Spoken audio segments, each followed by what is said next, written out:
আসসালামু আলাইকুম, সবাইকে স্বাগতম।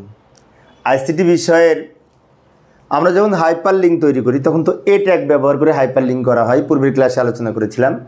তো আজকে আমি দেখাবো যে ইমেজ বা ছবিকে কীভাবে হাইপার লিঙ্ক করা হয়।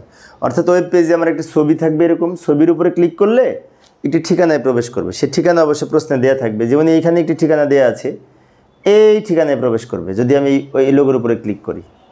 তো এখন আমরা এটা কোড কীভাবে লিখবো, তাই না? তো উপরে অবশ্য ইউজ অফ হাইপার লিঙ্ক এটা আমরা হেডিং ট্যাগ ব্যবহার করে লিখব, অর্থাৎ এইচ ট্যাগ ব্যবহার করে লিখব। তো যাই শুরু করি, যে এইখানে আমি উত্তর লিখে দেখাচ্ছি। প্রথমে ডক টাইপ এইচটিএমএল লিখব। ডক টাইপ এইচটিএমএল দ্বারা ডকুমেন্ট টাইপ এইচটিএমএল বোঝায়। এরপরে এই বিশেষ করে এইচটিএমএলের ওপেনিং ট্যাগ লিখব, আবার নিচে এইচটিএমএলের ক্লোজিং ট্যাগ লিখব, তাই না? আর এইটা বডির মধ্যে হবে, তাই বডির ওপেনিং ট্যাগ লিখে বডির মধ্যে এই দুইটা জিনিস হবে। একটি হচ্ছে এটা হেডিং আকারে দেওয়া আছে, তাই এইচ ট্যাগ ব্যবহার করে লিখব। আমরা H3 ব্যবহার করে লিখতে পারি, H2 ব্যবহার করে লিখতে পারি। হেডিং 3 ব্যবহার করেছি আমি এখানে। হেডিং 2, 3 এলোমেলো হলে সমস্যা হবে না, কারণ আমাদের একুরেট তো পরীক্ষার হলে আমরা একুরেট বিশেষ করে হওয়ার প্রয়োজন হবে না, মূলত এইচ ট্যাগটা লিখলেই হবে। তবে এই লেখা আর এই লেখার মধ্যে পার্থক্য মনে হচ্ছে, কাছাকাছি তো, কাছাকাছি হলে 3 লিখব, একটু বড় হলে 2 লিখব, তার চেয়ে সবচেয়ে বেশি বড় হলে A লিখব। আমরা জানি A থেকে 6 পর্যন্ত হেডিং ট্যাগ রয়েছে। এরপরে আমাদের সেই ছবি যুক্ত করব। তো ছবি যুক্ত করার জন্য কোন ট্যাগ মনে আছে? IMG, আবার SRC সমান ছবির নাম হবে। ছবির নাম এখানে দেওয়া আছে logo.jpg। কিন্তু একটা কথা আছে, কথাটা হচ্ছে ছবিকে তো লিঙ্ক করতে হবে। তাহলে লিঙ্ক করার জন্য এ ট্যাগের ওপেনিং ক্লোজিং উভয়ই থাকে, কারণ এ ট্যাগ হচ্ছে কন্টেনার ট্যাগ। আর এই ছবি যুক্ত করার জন্য IMG ট্যাগ। তা ছবিও যুক্ত করতে হবে, লিঙ্কও করতে হবে। এখন প্রশ্ন হচ্ছে কোনটি আগে লিখব।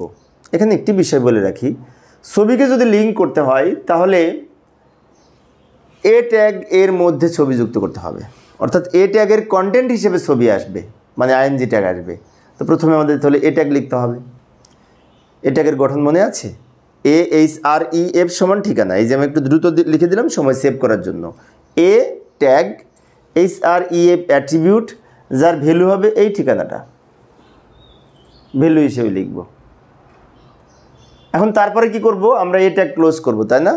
তো এ ট্যাগ ক্লোজ করার আগে বা ছবির ট্যাগ হবে। ছবির জন্য কোন ট্যাগ?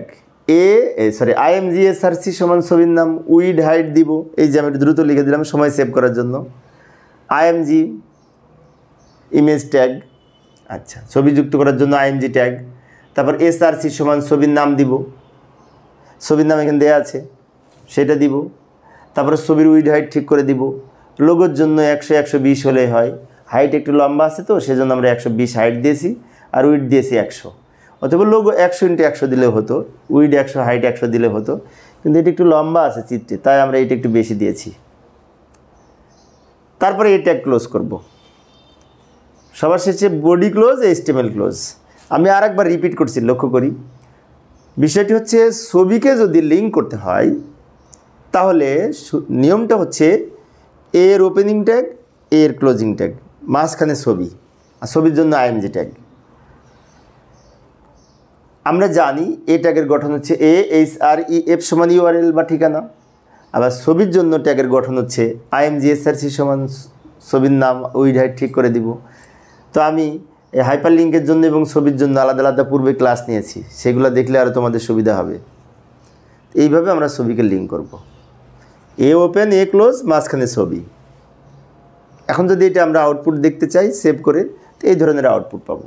আমি যদি ছবির উপরে ক্লিক করি, এই ঠিকানায় প্রবেশ করব, যে ঠিকানা আমি এখানে লিখেছি। তো প্রিয় শিক্ষার্থী বন্ধুরা, আমি শিক্ষার্থীদের অনুরোধে অল্প অল্প করে আলোচনা করি, যাতে শিক্ষার্থীরা বোরিং ফিল না করে। পরের ক্লাসটি দেখার আমন্ত্রণ রইল। খোদা হাফেজ।